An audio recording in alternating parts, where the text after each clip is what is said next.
ఓ మీరా? ఎవరో ఇంపార్టెంట్ వ్యక్తులొచ్చారనుకున్నాను. ఏంటి మీరిక్కడ? బాగున్నావా వదినా? ఏం లేదు, అమ్మాయి ఇంటికొచ్చి సంవత్సరం అయింది కదా, చూద్దామని వచ్చాను.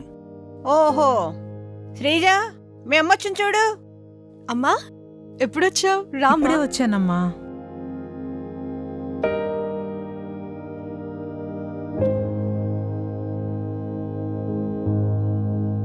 కూర్చో అమ్మా.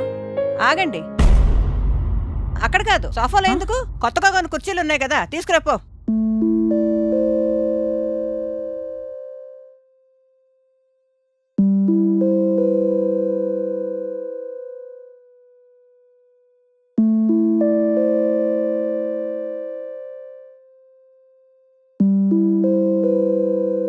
ఏంటలా చూస్తున్నారు? ఈ సోఫాలు మా ఆయన ముంబై నుంచి తెచ్చారు. మీ ఇంట్లో సోఫాల కన్నా చాలా కాస్ట్లీ. బుజ్జి, మీ బాబాయ్ మీ నాన్నవాళ్ళు అడుగుతున్నారు బుజ్జి ఎలా ఉందని. మీ వాళ్ళందరికీ చెప్పండి, ఇలాంటి గొప్పింటి రావడం మీ అమ్మాయి చేసుకున్న అదృష్టం. పెళ్లి చాలా సింపుల్గా చేసేసరికి మాకేమీ లేదనుకుంటున్నారు. నేనైతే మా చుట్టాలందరికీ చెప్పాను, వాళ్ళు పిల్లనైతే పెంచారు గాని పెళ్లి చేయడమే కష్టమని. ఏదో వదినా, మాకున్న దాంట్లోనే పెళ్లి చేశాం. ఏం చేశారు? వచ్చిన చుట్టాలందరూ ఏసీ రూములు లేవు, భోజన సదుపాయాలు లేవు, వాటర్ ఫెసిలిటీ లేదని ఇప్పటిదాకా మాకు దెప్పుతూనే ఉన్నారు. ఈ మధ్య మా తమ్ముడు కొడుకు పెళ్ళయింది, 50 లక్షలు కట్నం ఇచ్చారు. మీరేమో చాలా సింపుల్గా 10 లక్షల కట్నంతో తేల్చేశారు. ఆ డబ్బు ఎక్కడ సరిపోతుందని ఇంకో 10 లక్షలు ఇమ్మని మీ ఆయన గారికి చెప్పండి. బంగారం లాంటి అమ్మాయినిచ్చాం వదినా, మీకు ఇంకేం కావాలి? బయట అమ్మాయిలను చూడండి ఎలా ఉన్నారో. మా అమ్మాయిని చాలా జాగ్రత్తగా పెంచాం. ఏం పెంచారు? మీ అమ్మాయికి వంట చేయడం రాదు, ఏ పని చేత కాదు. ఇప్పుడిప్పుడే నేర్చుకుంటుంది వదినా. మా ఇంట్లో పనిచేస్తానన్నా గాని అసలు చేయనిచ్చేవాళ్ళం కాదు వదినా. పెళ్లి చేస్తే సరిపోదమ్మా, పెళ్ళయ్యాక అమ్మాయి అత్తారింట్లో ఎలా ఉండాలో నేర్పించాలి. మావాడు ఇష్టపడ్డాడని ఈ పెళ్లి చేశాం, లేకపోతే మీలాంటి వాళ్ళతో సంబంధం కలుపుకుంటామని అనుకోనే లేదు. ఆపండి అత్తయ్య.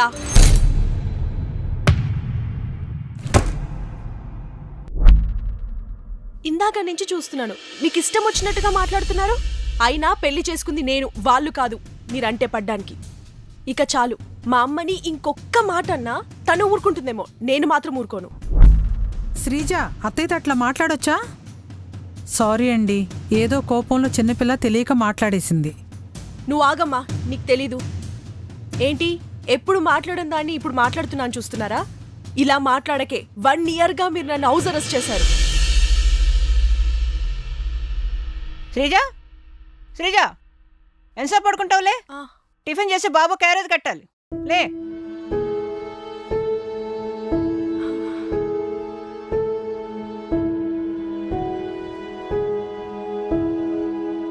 శ్రీజ, ఈ ప్లేట్లు కడిగాయి, అక్కడ చెత్త పేరుకుపోయింది, తుడిచేయి.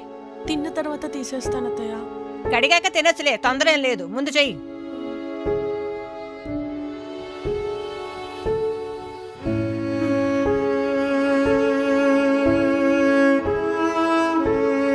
శ్రీజ, అప్పుడే అలసిపోయావా?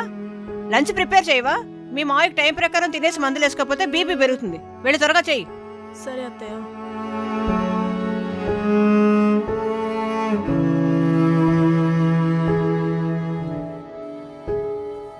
ఏయ్, బట్టలన్నీ ఒక చోట పెట్టాను, నీవి వాడి కలిపి వాషింగ్ మిషన్ వచ్చి మేడపైన ఆరి.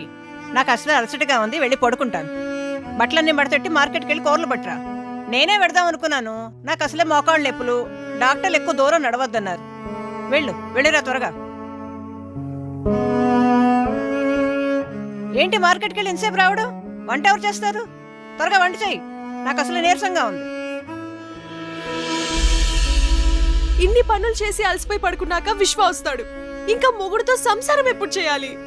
మళ్ళీ పెళ్ళై 1 ఇయర్ అవుతుంది, ఇంకా పిల్లలు లేరేంటి అని అత్తయ్య తిడుతుంటే ఏమనాలో అర్థం కాదు.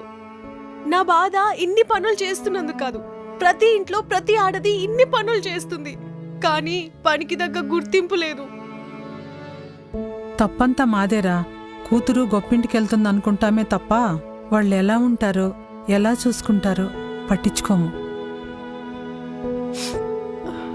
నువ్వు ఆడదానివే కదమ్మా, ఆ బాధేంటో నీకు తెలీదా? మా అమ్మాయిని మాలాగా చూసుకోపోయినా పర్వాలేదు, కానీ మరీ పని మనిషిలాగా చూసే ఇంట్లో ఉంచలేను మా అమ్మాయిని. రామ్మా వెళదాం.